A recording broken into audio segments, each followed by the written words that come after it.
E se, depois dos 70 anos, simplesmente aumentar a quantidade de caminhadas deixar de ser a solução ideal e até mesmo atrapalhar seu progresso geral na manutenção da saúde? Por muitas décadas, fomos incessantemente ensinados que, para nos mantermos ativos e bem, era preciso caminhar o máximo possível. No entanto, hoje em dia, muitos profissionais de saúde apresentam uma mensagem fundamentalmente diferente. Eles incentivam a reduzir o volume de caminhada e, em vez disso, focar nos aspectos que realmente podem proteger sua saúde após atingir a marca dos 70 anos. Isso não significa que caminhar seja prejudicial em si. Apenas indica que, nesta fase da vida, as necessidades do seu corpo passam por mudanças. Se você ainda confia exclusivamente em longas caminhadas como principal forma de atividade física, corre o risco de negligenciar 5 componentes essenciais que são cruciais para quanto tempo você conseguirá permanecer forte, estável e com a mente clara. Essas conclusões não são meras suposições.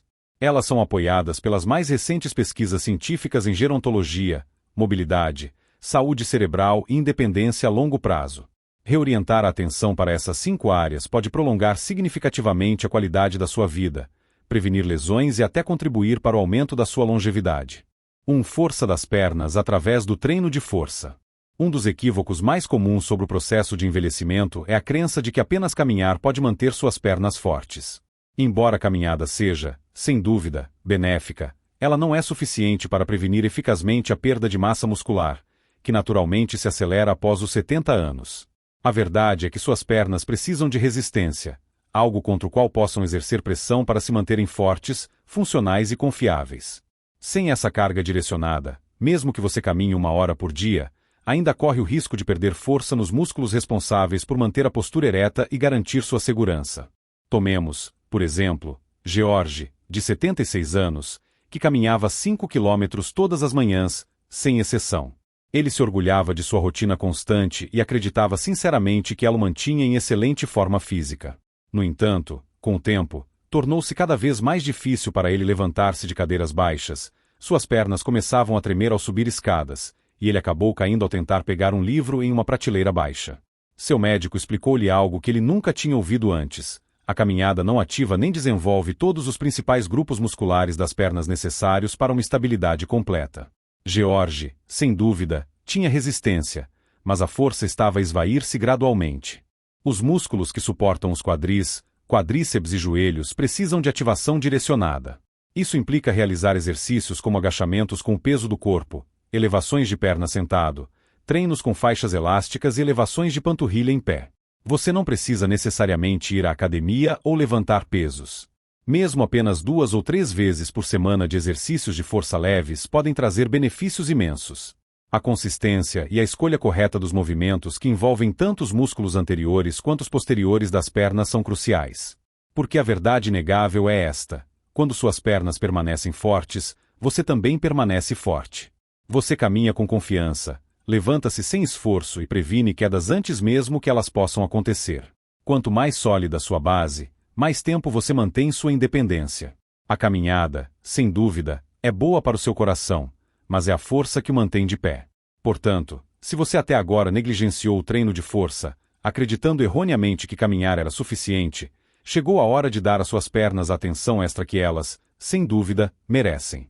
Elas serviram-no fielmente a vida toda e merecem apoio para permanecerem fortes. 2. Exercícios de equilíbrio e coordenação. Após os 70 anos, uma das áreas de saúde mais subestimadas é o equilíbrio. Você pode erroneamente acreditar que, se caminha diariamente, seu equilíbrio deve estar em perfeita ordem, mas isso nem sempre corresponde à realidade. A caminhada obedece a um ritmo previsível. Um pé é colocado à frente do outro, frequentemente em uma superfície plana e, geralmente, em um ambiente familiar e habitual. No entanto, o equilíbrio na vida real exige algo mais: a capacidade de reagir rapidamente, adaptar-se a condições mutáveis e manter-se na vertical quando algo não sai como planeado. E se você não treina essas habilidades diretamente, corre o risco de perder gradualmente essa vantagem vital, mesmo sem perceber. Tomemos, por exemplo, Ellen, de 80 anos. Ela estava muito satisfeita com sua caminhada diária ao redor do quarteirão. Ela se movia com facilidade, mantinha um bom ritmo e raramente se sentia cansada. Mas um dia, quando sua neta acidentalmente deixou cair uma bola na cozinha, e ela rolou diretamente para seus pés, Ellen subitamente perdeu o equilíbrio e caiu. Isso não aconteceu porque ela estava fraca ou desajeitada. Aconteceu porque seu corpo não estava treinado para recuperar-se de mudanças súbitas e inesperadas de posição. Sua coordenação estava a enfraquecer gradualmente, embora ela não percebesse absolutamente nada. O treino de equilíbrio pode ser surpreendentemente simples e, ao mesmo tempo, extremamente eficaz.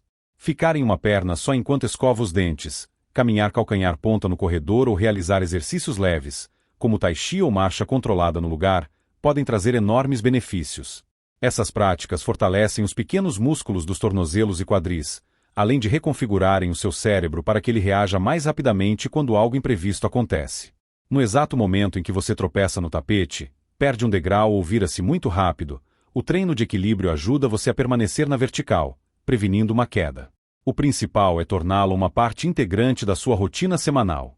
Não apenas esperar que seu equilíbrio esteja bom, mas de fato testá-lo e melhorá-lo de forma direcionada.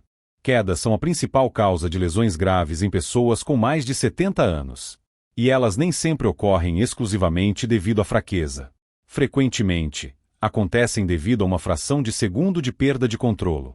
É por isso que apenas caminhar não é suficiente. Você precisa de movimentos que ensinem seu corpo a adaptar-se, recuperar-se e permanecer estável, independentemente das surpresas que a vida lhe reserva. Portanto, pergunte-se: quando foi a última vez que você ficou em uma perna só ou virou-se rapidamente, sem se agarrar a nada? Isso não são brincadeiras de criança, são habilidades vitais. E quanto mais você as treinar agora, maior a probabilidade de evitar uma queda, cuja recuperação pode levar meses ou até anos. 3. Proteção das articulações com movimentos de baixo impacto. Com o envelhecimento, nossas articulações inevitavelmente suportam o peso de cada passo. Décadas de movimento, esforço e desgaste inevitável deixam sua marca.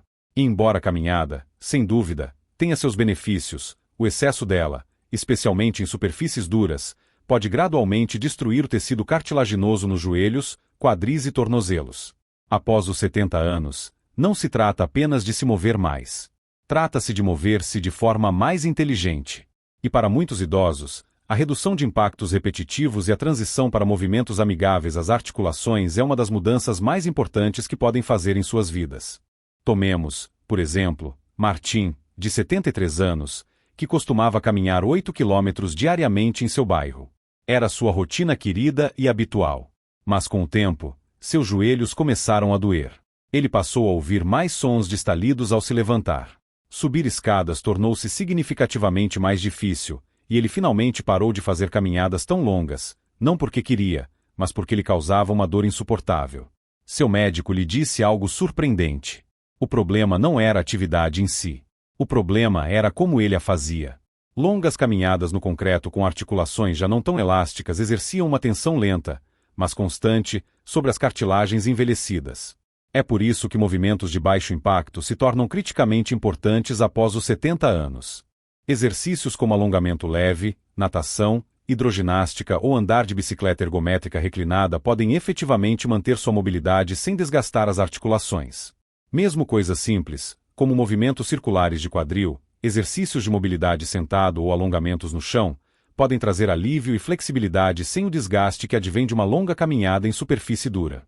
O objetivo é continuar a mover-se, mas fazê-lo de uma forma que respeite e preserve a estrutura do seu corpo envelhecido. Isso não significa que você deva parar completamente de caminhar. Significa apenas que a caminhada não deve ser sua única forma de atividade física. E, especialmente, não deve ser realizada sem o devido cuidado com as articulações.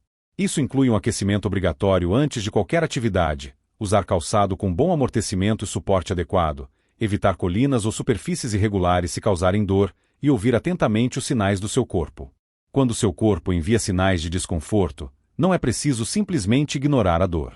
Muitas pessoas se forçam a continuar caminhando, acreditando erroneamente que estão fazendo a coisa certa, enquanto suas articulações pedem silenciosamente um descanso ou, pelo menos, uma mudança.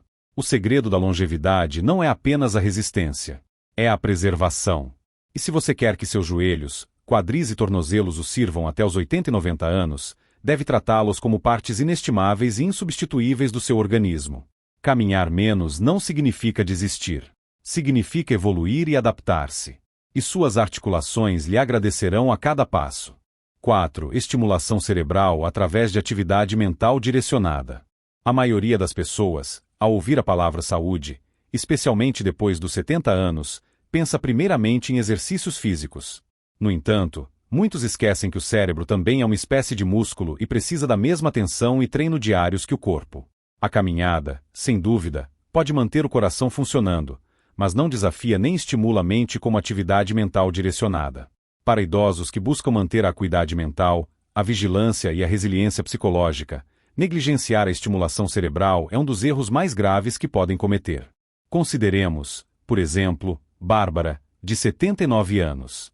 Todas as manhãs, ela caminhava, lia o jornal e fazia as tarefas domésticas. No entanto, com o tempo, ela começou a notar algo preocupante. Passou a esquecer nomes com mais frequência, a perder o fio da conversa e a ter dificuldade em recordar os planos para o dia. Quando mencionou isso ao seu médico, ele fez uma pergunta surpreendente. Quando foi a última vez que você aprendeu algo completamente novo? Essa pergunta ressoou profundamente nela, porque, embora seu corpo estivesse em movimento diariamente, seu cérebro funcionava no piloto automático. A verdade é que seu cérebro precisa de novidade, esforço e desafios para se manter saudável e ativo. Atividades como aprender um novo jogo de cartas, cozinhar uma nova receita, escrever uma carta à mão ou até mesmo aprender algumas frases em outro idioma podem ativar áreas do seu cérebro que talvez não fossem usadas há anos. E o objetivo aqui não é a busca pela perfeição. O principal é engajar-se ativamente no processo. O envolvimento da sua memória, lógica, pensamento criativo e concentração contribui para a formação de reservas cognitivas que podem ajudar a atrasar ou até prevenir o aparecimento de sinais de declínio mental. Há também um número crescente de pesquisas que demonstram que a atividade mental direcionada, realizada regularmente, pode melhorar o humor, aumentar os níveis de energia e reduzir o risco de depressão, que muitas vezes é subestimada em idosos. E, ao contrário da caminhada, que com o tempo pode tornar-se rotineira e passiva, a atividade mental força o seu cérebro a constantemente evoluir e adaptar-se. Portanto, se seus dias são preenchidos com os mesmos padrões, assistir aos mesmos programas, fazer as mesmas tarefas, ler as mesmas manchetes, chegou a hora de fazer mudanças. Pegue um quebra-cabeça, aprenda um poema, junte-se a um grupo de discussão ou desafie-se a fazer algo que saia um pouco da sua zona de conforto. Porque um cérebro saudável não é construído pela rotina. Ele é construído pela curiosidade, atenção e esforço. E quanto mais você der ao seu cérebro o que ele anseia, mais ele o recompensará com clareza, confiança e conexão com o mundo nos próximos anos. 5. Suporte cardiovascular através da postura e respiração. À primeira vista, postura e respiração podem parecer simples demais para ter um impacto real na saúde. No entanto, depois dos 70 anos, esses dois hábitos aparentemente insignificantes desempenham um papel enorme na manutenção da saúde do seu coração, cérebro e vitalidade geral. Você pode caminhar diariamente e, ainda assim, sentir falta de ar, tonturas ou lutar contra a falta de energia. E a causa nem sempre reside nos seus músculos. Frequentemente, está relacionada com a forma como você respira e como mantém seu corpo. A maioria dos idosos nunca foi ensinada a respirar correta e profundamente. E, com o tempo, a respiração torácica superficial e a postura curvada tornam-se automáticas, limitando a entrada de oxigênio no corpo e criando uma carga adicional sobre o coração. Lembre-se de Leonard, 78 anos. Ele acreditava que sua falta de ar era causada exclusivamente pelo envelhecimento. Ele não estava acima do peso, não fumava, e sua rotina de caminhadas não havia mudado por anos. Mas durante uma sessão de fisioterapia após uma pequena cirurgia, o terapeuta notou algo diferente. Os ombros de Leonard estavam sempre arredondados para a frente, o peito afundado, e ele respirava com inspirações curtas e rápidas. Ele caminhava há anos com má postura. Descobriu-se que, durante essas caminhadas, o nível de oxigênio dele caía, forçando o coração a trabalhar mais do que o necessário. Graças a um trabalho simples de respiração e alinhamento postural, sua energia voltou em apenas algumas semanas. É por isso que a respiração diafragmática, a respiração abdominal profunda, possui uma força tão poderosa. Ela ativa o seu sistema nervoso parasimpático, ajudando você a permanecer calmo, focado e bem oxigenado. Também contribui para a redução da pressão arterial e melhoria da circulação sanguínea. Combine isso com uma boa postura, ombros para trás, queixo nivelado, costas retas, e você criará as melhores condições para o seu coração e pulmões trabalharem eficientemente, especialmente durante os movimentos diários. Não se trata de ter uma aparência específica. Trata-se de criar espaço suficiente dentro da caixa torácica para que seus órgãos possam realizar seu trabalho sem compressão. E aqui está a parte mais importante. Esse trabalho de respiração e postura pode ser feito em qualquer lugar e a qualquer momento, sentado, em pé, deitado na cama ou até mesmo enquanto caminha. O objetivo não é a perfeição. O objetivo é a consistência. Praticar 5 minutos de respiração profunda pela manhã, verificar regularmente sua postura ao longo do dia e fazer um alongamento leve da parte superior das costas e do peito pode mudar drasticamente como você se sente ao final do dia. Não são exercícios chamativos, mas são a base para manter a energia, a calma e a leveza cardiovascular. Portanto, da próxima vez que sentir falta de ar ou lentidão, mesmo depois de se exercitar, não culpe apenas a idade. Preste atenção em como você se senta, como você se levanta e, acima de tudo, como você respira. Porque às vezes a maior diferença em quanto tempo e bem você vive não depende de quão longe você caminha, mas de quão profundamente você respira, parado no lugar. Considerações finais. Agora que você conheceu essas 5 importantes mudanças, é hora de refletir sobre o que elas significam pessoalmente para você. A caminhada, sem dúvida, tem seu lugar na manutenção da saúde, mas depois dos 70 anos, seu bem-estar não depende apenas do número de passos dados. Ele depende da força em suas pernas, da estabilidade do seu equilíbrio, do cuidado que você dedica às suas articulações, da atenção que você direciona à sua mente e do ar que você se permite respirar plenamente. Cada uma dessas áreas está intimamente ligada a quanto tempo você viverá e, o que é ainda mais importante, com que qualidade você viverá enquanto estiver aqui. Muitas pessoas continuam a fazer o que sempre fizeram, sem perceber que seus corpos passaram por mudanças significativas. Mas você não é a mesma pessoa que era aos 50 ou mesmo aos 60 anos. E isso não deve ser temido. Debe ser respeitado. Seu corpo tornou-se mais sábio, em alguns aspectos mais frágil, e em outros mais poderoso. Agora ele precisa de um tipo diferente de cuidado. Um que escuta, que se adapta, que diz, não estou apenas tentando estar ocupado. Estou tentando ser saudável. Portanto, se você tem caminhado todos os dias e se perguntado por que seus joelhos doem, ou sua energia cai, ou seu equilíbrio parece um pouco comprometido, não é sua imaginação. Seu corpo está pedindo mais do que apenas movimento. Ele está pedindo um cuidado direcionado e consciente. E a boa notícia é que você pode começar esse cuidado hoje mesmo, com um exercício de equilíbrio, uma sessão de respiração, uma escolha de ficar em pé, e amanhã seu corpo lembrará. Ele sempre lembra.